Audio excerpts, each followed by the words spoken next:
Hello everyone, मैं हूं मंत्रा care से डॉक्टर श्वेता जैन और मैं वापस आ गई हूं डायबिटीज़ और आई पर एक और इन्फॉर्मेटिव वीडियो के साथ। इस बार मैं हमारी आंखों पर डायबिटीज़ के इफ़ेक्ट के बारे में बात करूंगी। आंखें ज़रूरी होने के साथ साथ हमारी बॉडी के सबसे सेंसिटिव पार्ट्स में से एक होती है और हमारे लिए इसकी केयर करना बहुत ज़रूरी है, खासकर जिन्हें डायबिटीज़ हो। इस वीडियो में मैं बात करूंगी डायबिटीज़ से होने वाली आंखों की बीमारी क्या है, डायबिटीज़ हमारी आंखों को कैसे इफ़ेक्ट करती है, ये बीमारी कितनी कॉमन है, इससे इफ़ेक्ट होने के ज़्यादा चांस किसे हैं, इसके लक्षण क्या हैं, आपके डॉक्टर को कब दिखाना चाहिए, इस बीमारी को कैसे पहचाना जाता है और अंत में इसका ट्रीटमेंट क्या है। तो सबसे पहले हम बात करते हैं कि डायबिटिक आई डिजीज़ यानी डायबिटीज़ से होने वाली आंखों की बीमारी क्या होती है। यह diabetic retinopathy, diabetic macular oedema, मोतियाबिंद और ग्लोकोमा जैसी आंखों की परेशानियां डायबिटीज़ वाले लोगों को अफेक्ट करती है, तो हम उसे डायबिटीज़ से होने वाली आंख की बीमारी कहते हैं। समय के साथ डायबिटीज़ आपकी आंखों को नुकसान पहुंचा सकता है, जिससे खराब दृष्टि और यहाँ तक कि अंधापन भी हो सकता है। लेकिन आप अपनी डायबिटीज़ की केयर करके डायबिटिक आई डिजीज़ को होने से रोक सकते हैं या इसे और ख़राब होने से भी बचा सकते हैं। अपनी डायबिटीज़ को मैनेज करने और अपनी आंखों को हेल्दी रखने के लिए बेस्ट तरीके हैं, जैसे अपने ब्लड ग्लूकोज, ब्लड प्रेशर और कोलेस्ट्रॉल को मैनेज करें, जिसे डायबिटीज़ के ABC कहा जाता है। अगर आप स्मोकिंग करते हैं तो उसे छोड़ने के बारे में सीरियसली सोचें। साल में एक बार अपनी आंखों की जांच ज़रूर करवाएं। अक्सर जब डैमेज पहली बार डेवलप होता है तो डायबिटिक आई डिजीज़ या विजन लॉस के कोई वार्निंग साइंस नहीं होते हैं। एक पूरी आंखों की जांच से आपके डॉक्टर को आंखों की प्रॉब्लम का जल्द से पता लगाने और इसका इलाज करने में मदद मिलती है। अगली बात जो सामने आती है वो ये है कि डायबिटीज़ हमारी आंखों को कैसे इफ़ेक्ट करता है। डायबिटीज़ अपनी आंखों को इफ़ेक्ट करती है जब हमारा ब्लड ग्लूकोज, जिसे ब्लड शुगर भी कहा जाता है, बहुत ज़्यादा होता है। शॉर्ट टर्म में आपको हाई ब्लड ग्लूकोज से विजन लॉस होने के चांसेस नहीं होते। लोगों को कभी कभी कुछ दिनों या हफ्तों के लिए धुंधली दृष्टि होती है जब वह अपनी डायबिटीज़ के प्लान या दवाई बदलते हैं। हाई ग्लूकोज फ्लूइड के लेवल को बढ़ा सकता है या आपकी आंखों के टिश्यूज़ में सूजन पैदा कर सकता है, जिससे ब्लड विजन होती है। इस तरह की धुंधली दृष्टि टेम्परेरी होती है और जब आपका ग्लूकोज लेवल नॉर्मल के पास पहुंच जाता है तो वह दूर हो जाती है। अगर आपका ब्लड ग्लूकोज समय के साथ हाई रहता है तो यह आपकी आंखों के पिछले हिस्से की छोटी ब्लड वेसल्स को नुकसान पहुंचा सकता है। डैमेज ब्लड वेसल्स से फ्लूइड लीक हो सकता है और सूजन आ सकती है। नई और कमज़ोर ब्लड वेसल्स भी बढ़ने लगती हैं। अब आइए एक एक करके आंखों की चारों परेशानियों को डिटेल में समझते हैं। Diabetic retinopathy. रेटिना या पर्दा आंख के पीछे का हिस्सा होता है। रेटिना लाइट को महसूस करता है और इसे सिग्नल में बदल देता है, जिसे आपका दिमाग डिकोड करता है, जिससे आप अपने आसपास की दुनिया को देख सकते हैं। डैमेज ब्लड वेसल्स रेटिना को नुकसान पहुंचा सकते हैं, जिससे डायबिटिक रेटिनोपैथी नाम की बीमारी हो सकती है। शुरुआती डायबिटिक रेटिनोपैथी में ब्लड वेसल्स कमज़ोर हो सकती हैं, उभर सकती हैं या रेटिना में लीक हो सकती हैं। इस स्टेप को नॉन प्रोलिफरेटिव डायबिटिक रेटिनोपैथी कहा जाता है। अगर बीमारी बढ़ जाती है तो कुछ ब्लड वेसल्स बंद हो जाती हैं, जिससे रेटिना के सरफेस पे नई ब्लड वेसल्स आ जाती हैं या प्रोलिफरेट होती हैं। इस स्टेप को प्रोलिफरेटिव डायबिटिक रेटिनोपैथी कहा जाता है। ये एबनॉर्मल नई blood vessels serious vision loss का कारण बन सकती है। Diabetic macular oedema. यह आपके रेटिना का वह पार्ट है जो आपको पढ़ने, गाड़ी चलाने और चेहरे देखने में हेल्प करता है, यानी कि आपकी सेंट्रल विजन बनाता है, जिसे मैकुला कहते हैं। डायबिटीज से मैकुला में सूजन हो सकती है, जिसे डायबिटिक मैकुलर एडिमा कहा जाता है। समय के साथ यह बीमारी आंखों के इस हिस्से में शार्प विजन को डिस्ट्रॉय कर सकती है, जिससे विजन लॉस या अंधापन हो सकता है। मैकुलर एडिमा आमतौर पर उन लोगों में डेवलप होता है जिन्हें पहले से ही डायबिटिक रेटिनोपैथी के दूसरे लक्षण होते हैं। ग्लोकोमा आंखों की बीमारियों में से एक है जो ऑप्टिक नर्व को नुकसान पहुंचा सकती है, वह नर्व जो आंखों को दिमाग से जोड़ती है। डायबिटीज़ ग्लोकोमा होने के चांस को डबल कर देती है, जिसकी वजह से जल्दी इलाज ना करने पर विजन लॉस और अंधापन भी हो सकता है। इसके लक्षण इस बात पर डिपेंड करते हैं कि आपको किस टाइप का ग्लोकोमा है। मोतियाबिंद। हमारी आंखों के अंदर के लेंस क्लियर स्ट्रक्चर के साथ होते हैं और जो तेज आंखों की रोशनी देने में हेल्प करते हैं, लेकिन यह उम्र बढ़ने के साथ में क्लाउडी या धुंधले हो जाते हैं। डायबिटीज़ वाले लोगों में मोतियाबिंद नाम के क्लाउडी लेंस डेवलप होने के ज़्यादा चांस होते हैं। डायबिटिक लोगों में नॉन डायबिटिक की तुलना में कम उम्र में ही मोतिया डेवलप हो जाता है। रिसर्चर्स का मानना है कि हाई ग्लूकोज लेवल आपकी आंखों के लेंस में पानी जमा होने का कारण बनता है।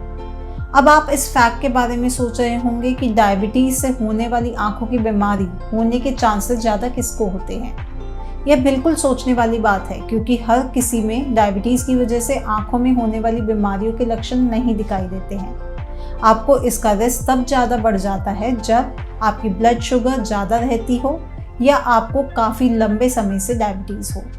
जैसे जैसे समय बढ़ता है, शरीर के अलग अलग पार्ट्स को दूसरी बीमारियों के होने का खतरा भी बढ़ जाता है। स्मोकिंग भी एक फैक्टर है जिससे आपको डायबिटीज़ आई डिजीज़ होने के चांसेस बढ़ जाते हैं। इतना ही नहीं, अगर आप अपनी डाइट में बहुत ज़्यादा तली हुई चीज़ें खाते हैं और आपको कोलेस्ट्रॉल लेवल बॉडी की ज़रूरतों के हिसाब से मैनेज नहीं है, तो भी आपको डायबिटिक आई डिजीज़ होने के चांसेस बढ़ जाते हैं। अगर आपको डायबिटीज़ है और आप प्रेग्नेंट हो जाती हैं, तो आपकी प्रेगनेंसी के टाइम आंखों की परेशानियां बहुत जल्दी हो सकती हैं। अगर आपको पहले ही डायबिटिक रेटिनोपैथी है, तो ये प्रेगनेंसी के टाइम और सिवियर हो सकती है। ऐसे चेंजेस जो आपकी बॉडी को ग्रोइंग बेबी को सपोर्ट करने में मदद करते हैं, आपकी आंखों की ब्लड वेसल्स पर प्रेशर भी डाल सकते हैं। अब जब आप उन फैक्टर्स के बारे में जानते हैं जो इस तरह की बीमारी होने के चांस को बढ़ाते हैं, तो आपको उस बीमारी के लक्षणों के बारे में भी पता होना चाहिए जो आपको डायबिटीज़ होने पर डेवलप हो सकते हैं। डायबिटीज़ से होने वाली आंखों की बीमारी के क्या लक्षण हैं? अक्सर डायबिटिक आई डिजीज़ के कोई शुरुआती लक्षण नहीं होते। आपको कोई दर्द नहीं होता है और आपको कोई विजन लॉस भी नहीं होता है। जब शुरुआत में डायबिटीज़ आपके रेटिना को अफेक्ट करती है, इसके लक्षणों में शामिल हो सकते हैं धुंधली दृष्टि होना, बार बार नज़र का घटना बढ़ना, नज़र के आगे डार्क एरिया और विजन लॉस, खराब कलर विजन, नज़र के सामने ब्लैक स्पॉट्स या ब्लैक स्ट्रिंग्स जिसे फ्लोटर्स भी कहा जाता है, और लाइट फ्लैश। ये सभी डायबिटीज़ से होने वाली आंखों की बीमारी डेवलप होने के लक्षण हैं। अगला पॉइंट जो इस वीडियो में हम बात करेंगे वो है डायबिटिक आई डिजीज़ के केस में डॉक्टर को कब दिखाना ज़रूरी है। आपको डॉक्टर को कब दिखाने की ज़रूरत होती है? ब्लरी और हेवी विजन, या आपको आंखों में स्पॉट्स या फ्लोटर्स, और यहाँ तक कि आपको विजन में वेवी या डिस्टॉर्शन का कोई भी लक्षण एक बड़ा लक्षण है जिसे आपको हल्के में नहीं लेना चाहिए और तुरंत डॉक्टर को दिखाना चाहिए। यहाँ तक कि अगर आपको कोई लक्षण भी नहीं है, तो भी आपको साल में कम से कम एक बार अपनी आंखों की जांच जरूर करवानी चाहिए। अगर आप अपनी दृष्टि में अचानक बदलाव देखते हैं जिससे लाइट की चमक या नॉर्मल से ज़्यादा स्पॉट्स या फ्लोटर शामिल हैं, तो तुरंत डॉक्टर से बात करें। आपको तब भी तुरंत डॉक्टर को दिखाना चाहिए अगर आपको ऐसा लगता है कि आपकी आंखों के आगे एक पर्दा आ गया है। आपके विजन में ये बदलाव रेटिना के अलग होने का लक्षण हो सकता है, जो एक मेडिकल इमरजेंसी कंडीशन है। अब अगला टॉपिक है कि डायबिटीज़ से होने वाली आंखों की बीमारियों का कैसे पता चलता है। डायबिटीज़ से होने वाली आंखों की परेशानियों का पता लगाने के लिए आई एग्ज़ाम करवाना एक बहुत अच्छा तरीका है। आपके डॉक्टर आपकी पुतलियों को फैलाने के लिए आपकी आंखों में ड्रॉप्स डालेंगे। इससे डॉक्टर एक स्पेशल मैग्नीफाइंग लेंस का इस्तेमाल करके आंख के पीछे एक बड़े एरिया को एग्जामिन करेंगे। इस एग्ज़ाम के बाद कुछ घंटों के लिए आपकी दृष्टि धुंधली हो जाएगी। इसके बाद आपके डॉक्टर आपकी विजन को टेस्ट करेंगे, आपकी आंखों के प्रेशर को भी मापेंगे।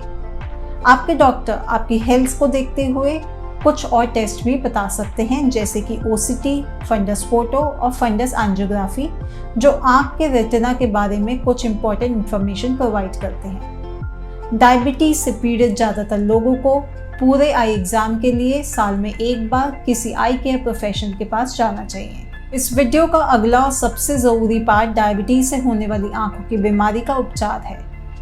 कुछ पॉसिबल ट्रीटमेंट है जो आपकी आंखों को एक बार फिर से ठीक कर सकते हैं और आपको एक क्लियर विजन दे सकते हैं, लेकिन आंखों की कोई भी इलाज आपको अपने नेचुरल विजन को वापस नहीं ला सकता।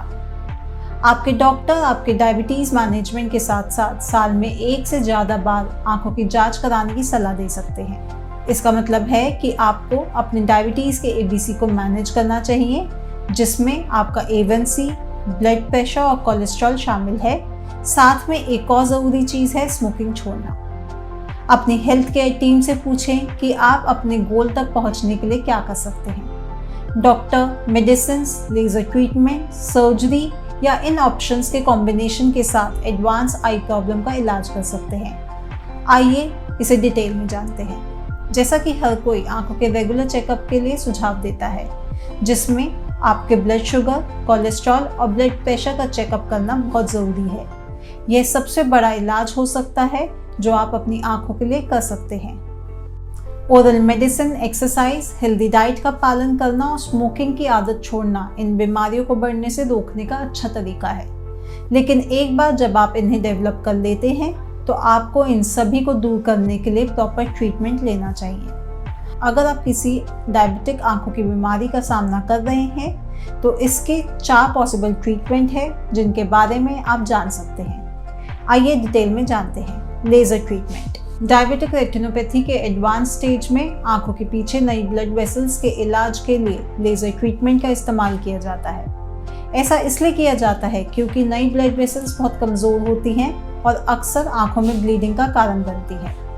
यह ट्रीटमेंट आपके डायबिटीज़ के कारण आपकी आंखों में होने वाले चेंजेस को स्टेबल करने में हेल्प कर सकता है और आपकी विजन को खराब होने से रोक सकता है। हालांकि यह आपकी विजन में सुधार नहीं करेगा।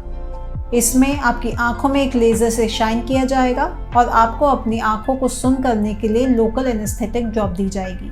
इसके साथ आई ड्रॉप का इस्तेमाल आपकी पुतलियों को चौड़ा करने के लिए किया जाता है और स्पेशल कॉन्टैक्ट लेंस का इस्तेमाल आपकी आंखों को खुला रखने और लेज़र को आपके रेटिना पे फोकस करने के लिए किया जाता है। इसमें आमतौर पर लगभग 20 से 40 मिनट लगते हैं।